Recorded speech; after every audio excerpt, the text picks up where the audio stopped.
Hey guys, I just had an awesome conversation with Richard from Indiana. He reached out of the blue after watching some of the videos, and he's been coming up to Canada for years, and he's never really gone musky fishing, and he asked some really interesting questions. He's coming up to Cedar this year, and he's going musky fishing for the first time, but he doesn't even have a musky rod, no baits, nothing. He just wanted some suggestions from me, and he has a very unique set of circumstances on what he can actually bring up on his trip because he's coming up in a car. So I thought this would be a perfect opportunity to look through what I got on the wall and make a collection of baits that everybody can get at most sporting goods stores or tackle shops in your area. So let's go in the man cave and we'll see what we can come up with for a starter pack for Northwestern Ontario. Hey, welcome to the man cave. And like I said in the intro, when Richard reached out, he didn't really know what to get for musky gear. We started talking about musky rods, and his unique situation is because of the cost of gas right now, which as of today, like May 11th, it's sitting almost at $2 a liter. So it's going to be very expensive to come to Canada just based on the gas price alone. So he's coming up in a car as opposed to his pickup truck. And he said he measured inside his car and he can fit a 7 to maybe 7.5 foot rod. So I suggested a telescopic rod because he thought he could just get a 7-foot musky rod and that would be good enough. But in today's world, a 7-foot rod is just not long enough. So if I was going to recommend one rod for just a beginner to bring up on their trip to Canada, I would recommend, if you have room for it, a 9-foot Chaos Tackle, Shock and Awe, or SWAT. Now, those are both pretty heavy rods. They can handle a lot of different styles of lures. They telescope down, and you can fit them inside of a vehicle. So hopefully that will give Richard the opportunity to actually get that rod inside. Or the other option is he was going to buy it up here at my wife's sports shop, and then I'll just buy the rod from him on his way home, and that'll alleviate some stress. So that's another option you guys have. If you don't have a musky rod, maybe buy one locally and see if you can sell it to somebody at the camp or a guide. We talked about baits, and he wanted to know what size of baits, what color of baits, and you can run the gamut. But I thought to keep it easy, I would suggest some baits and some colors that all you guys can get at home at your local tackle shop. We're not going to be looking into any of the real boutique stuff. And one of the comments he made is he's like, I don't know how you guys afford some of these baits, the cost of them. It's a hobby for us. It's something that we love. So yeah, we probably spend too much money on some of it. But that being said, what I'm going to say to you guys is you don't need all that fancy stuff, the boutique stuff. We're going to try and just give you off-the-shelf stuff that everybody can get.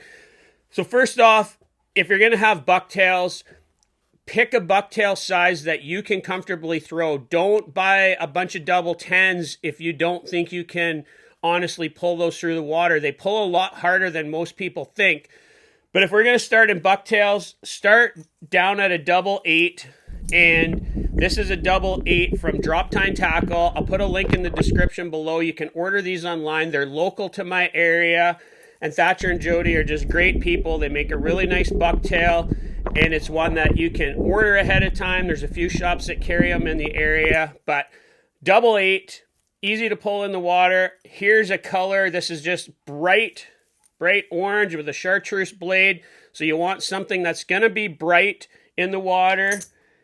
This is a double 9 from Spanky Baits. These are available almost any tackle shop. You guys will be able to find these online as well. Put a link in the description.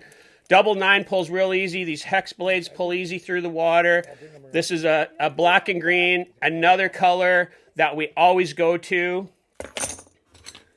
And if we move into a double 10, this is it. This is the classic Cowgirl by Musky Mayhem. This is smoke with a brass blade and kind of a gold. I think this has a little bit of cranberry in it. Just a gold walleye type of pattern, another go-to pattern. And then everybody that's watched me knows, here it is, the Dadson blade with no name.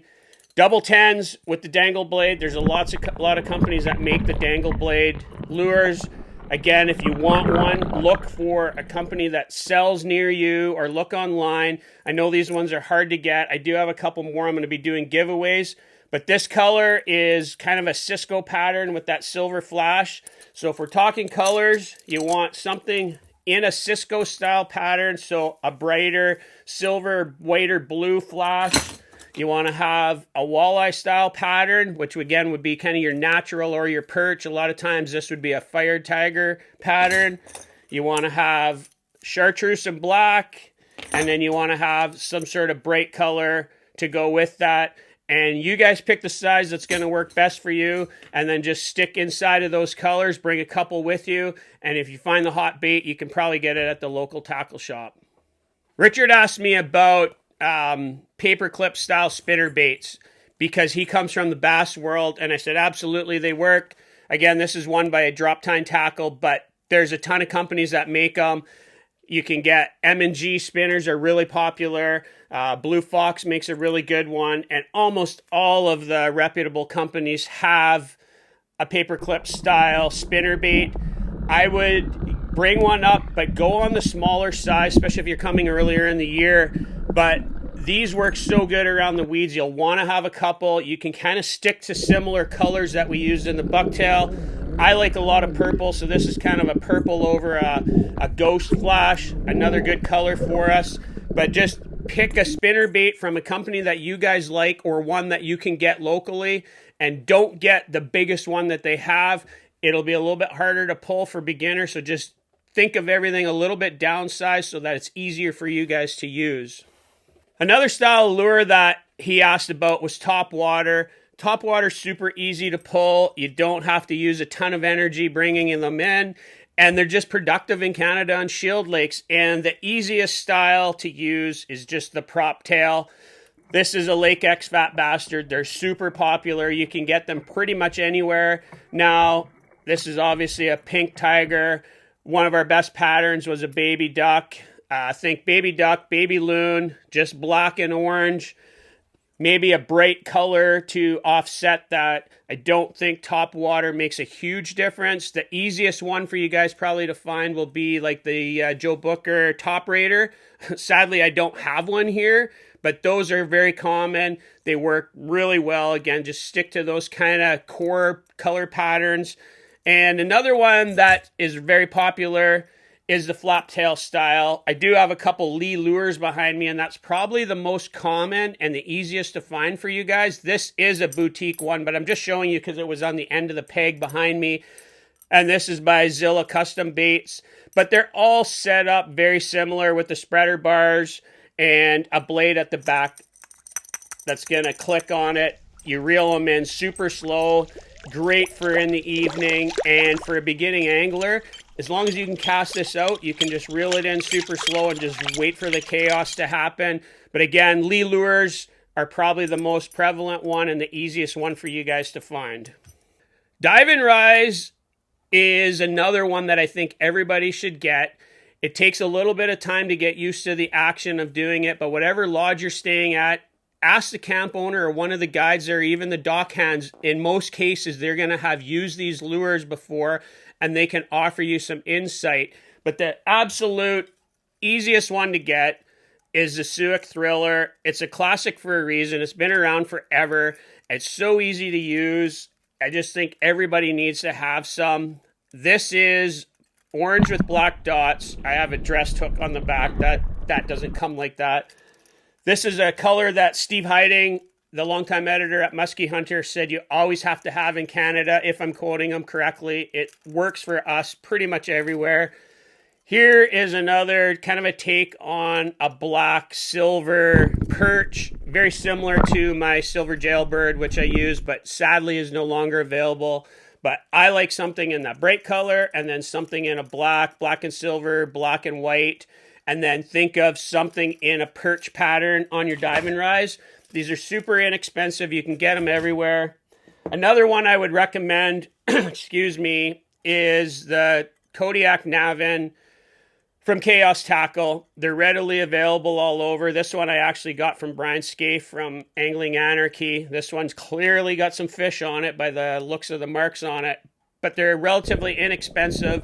They work surprisingly well compared to some of the higher priced boutique baits. This thing has a crazy amount of body roll or belly roll to it, so it's one that I would certainly look for. So Kodiak Navin. So the last thing Richard asked about was rubber and what type of rubber baits. You could keep this simple, or you could get one of everything. I think that's a little bit overkill. If I was going to recommend one bait for beginning anglers or beginning musky guys coming up to Canada, the Bondi Royal Orba. You just absolutely can't go wrong with this. It's so easy to cast, so easy to pull in. And in this walleye pattern, it just has so much life in the water.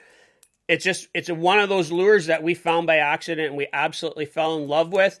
There's a ton of colors on this, but I would just stick with a walleye or a bait fish style color. I don't think you need the real bright colors in this. This white tail just gives so much lifelike action in the water, and it really does have a walleye look to it. If we're gonna move into some of the more traditional style rubber, this is a Medusa Chaos Tackle. You can get this everywhere. Old beat up bulldog that I have from Musky Innovations, and again, readily available everywhere. Common thread here, black and orange. You definitely want to have black and orange. And here's a double dog, chartreuse with green, but think chartreuse with black, chartreuse with orange, something that offsets black and orange.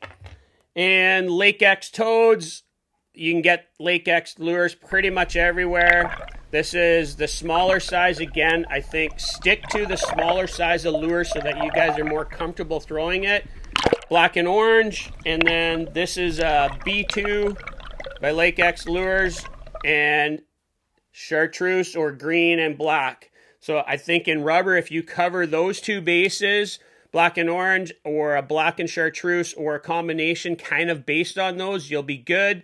In the Royal Orba, just stick with more of a bait fish pattern. I love the walleye pattern. And the last one I want to talk about is swim baits.